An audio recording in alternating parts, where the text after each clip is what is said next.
کسی آدمی سے کوئی سروکار نہیں، لیکن ہم لوگوں کو یہ کہنا چاہتے ہیں کہ دین کے نام پر ایسے کام کرنا جو دین میں نہیں ہے اور جو لوگ نہیں کہتے ہیں ان کو آپ کفر تک پہنچاتے ہو.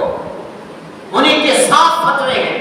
کہ جو لوگ میلاد نہیں مناتے ہیں وہ حضور سے محبت نہیں رکھتے، جو حضور سے محبت نہیں رکھتے وہ کافر ہے، لہذا دیوبندی کافر ہے. یہاں تک انہوں نے لکھا ہے کہ کسی دیوبندی کی قبر پر کسی بریلوی کو کھڑا ہونا جائز نہیں ہے، کیونکہ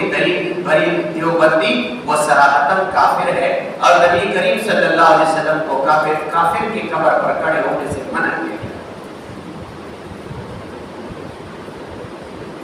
ہمارا بریلویوں سے کوئی اختلاف نہیں، ہمارا اختلاف بدعات سے ہے. بدعات کوئی بھی کرے،